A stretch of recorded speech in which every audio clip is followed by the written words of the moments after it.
So had a pretty cool experience happen this week as I was at a business conference at a conference center. I ran into this guy. I don't know if you recognize him. It's been many years. Maybe your memory has faded. But yeah, that's Rulon Gardner. And if you don't remember, in 2000, the year 2000, for the Olympics, he was the wrestler that won the gold medal, defeating the Russian Alexander Kremlin or something like that. Karelin. I'm not sure how to say his last name, but yeah, that guy, he was called the Bear. He had not lost an international match for 13 years when he came to face off with Rulin. And so just an amazing accomplishment. I never haven't hadn't lost for 13 years. And while I were standing around talking to Rowan and getting some pictures and talking, I was impressed with the level of discipline and determination and the price that he had to pay to get to that kind of level. The years and years and thousands of hours of practice, training, disciplining himself to get to that level.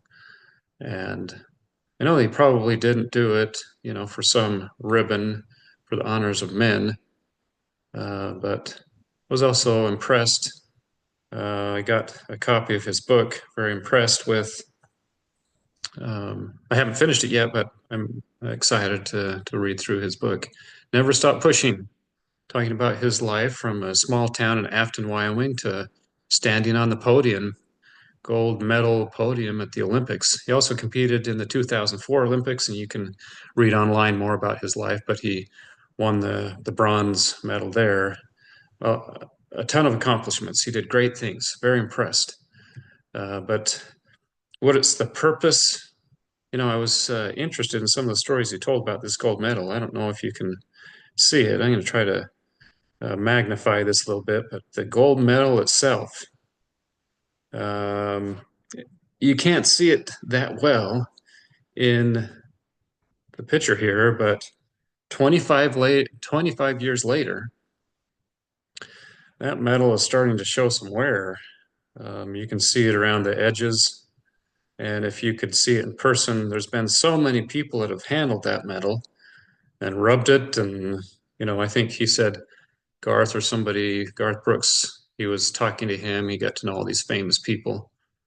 He dropped it and he picked it up, started rubbing it to polish it. And he said, "Hey, stop." And it is just gold plated. It's not solid gold. And so you can see, well, if you were to hold it, that metal is, that gold plating is wearing thin. So, I thought that was very interesting. Is there a story there? You know, the medals, the ribbons, the glory, the honors of men, what eventually happens to all of that. I'm sure, like I said, I'm sure that Rulin didn't do it for the honors of men because we all know the honors fade, the memories fade, and really, the honors of men are fleeting. They're worthless. The medals degrade, the memories fade. Today, it's here, tomorrow, it's gone, forgotten. Maybe some of you young men, if you're watching, you know who Rulin is. That's the best case. Worst case is in the public eye. One day you could be respected, honored, given privilege, status. The next day you could be cursed and hated and demoted and even killed.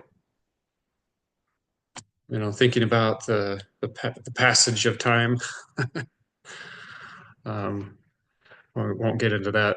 Um, but looking over history, if you look at examples in history, Jesus was the greatest example. Look at the last few days of his life.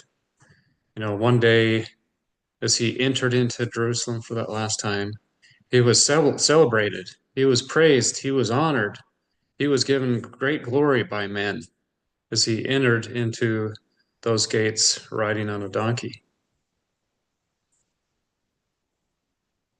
And yet, How is it a few days later, some of these same people that were giving him great honor and glory were spitting on him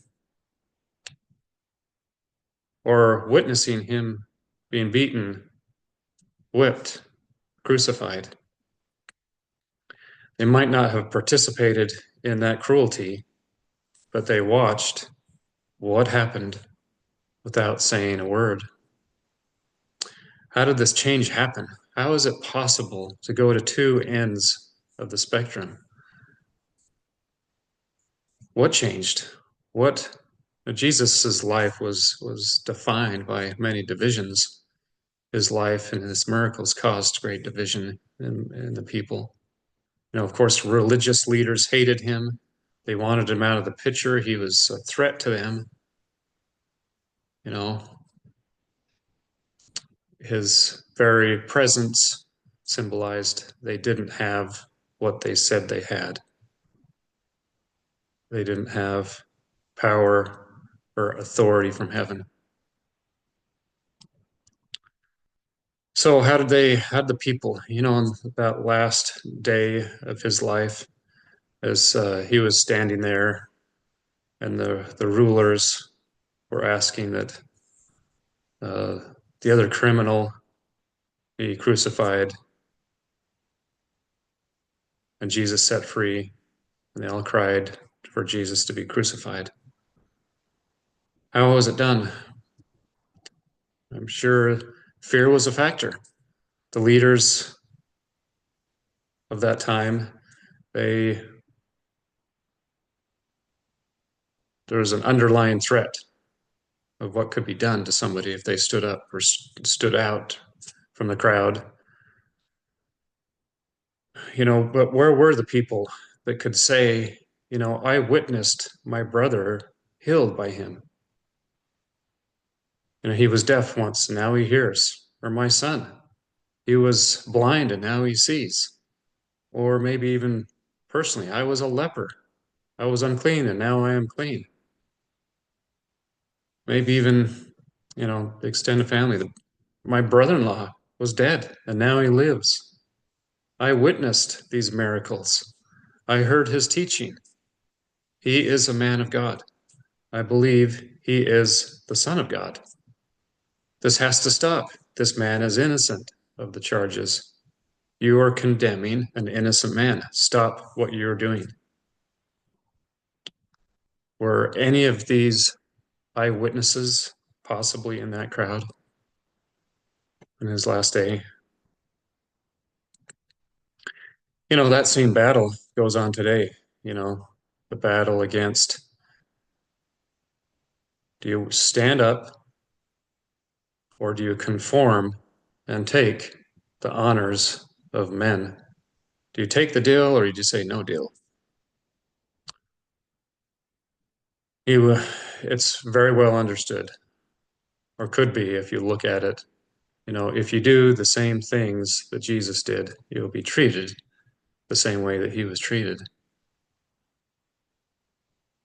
Jesus didn't take the honors of men. He knew what was in their hearts. He didn't allow, even as the rich man came to him and said, "Good master," and gave him a compliment. He didn't allow, "Why do you call me good?" There's only one good, and that's God. He would not allow men's compliments because he knew with the change of the winds, go from honors to cursings. And there's a scripture in the Doctrine and Covenants 121 that talks about these honors of men, verses 34 to 36. And it says, "Behold, there are many called, but few are chosen. And why are they not chosen?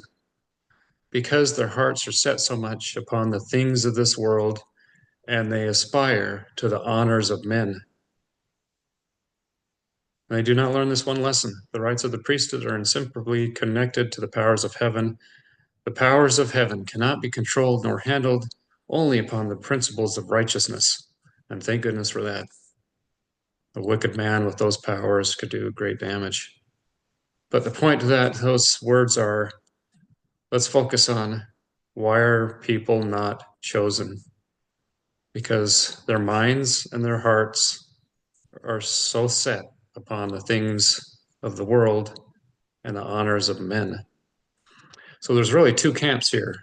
You've got this camp if you want to be part of the world, or if you think more long term, you want to act in the world of heavenly things. The things of this world are not of God. These are two incompatible groups. They're mutually exclusive. If you're pleasing man, it's most likely that you're not pleasing God. If you're pleasing God, chances are you're not pleasing man. Let's focus in on this word honors, or this phrase honors of men. Honor. In the 1800s, when this was written, there was great meaning to that word. And if you go back to the Greek and translate that into English, it means payment. It means restitution for a price paid, it's wages. So, what are the honors of men? To be paid wages. It's a desire to be paid by other people with their attention, with their favors, with their money, with their praise. Favors, money, praise. If you want a connection with heaven, you have to learn more about how people in heaven act. Worldly people don't care about God. They care about their traditions. They care about, this is the way it's been done. I don't want to change.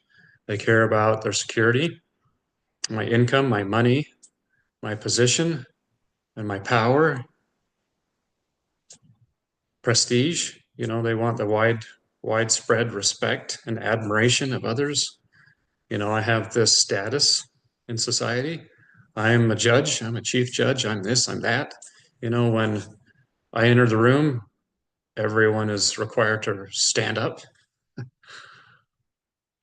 They have the honor of men. So many are called, but few are chosen because most people care about the world and the attitudes of people in the world than they do about God and God's commandments. If you focus on God, who he is, how he is, what he wants for you, and why, then if you do those things and you become that person, you will find more and more of heavenly power in your life. These things go together. When Joseph Smith, if you read about his first vision and the experience that he had and what happened, as soon as he could compose himself by the overpowering sheer glory, and I'm sure it overpowered his senses, the experience that he was having.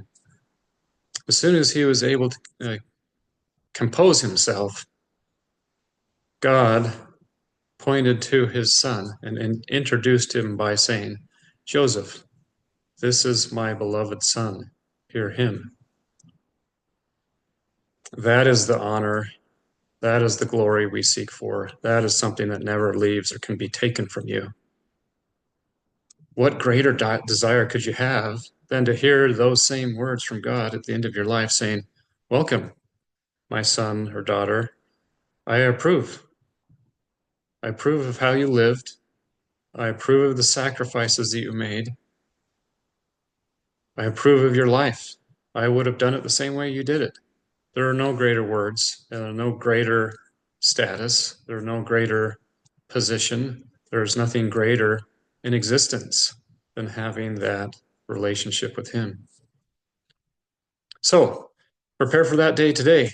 Focus on God, who he is, how he is, what he wants of you and why he wants it, and do those things. Become that person. There are two camps. The things of this world have no meaning or long-term value. Put away the honors of men.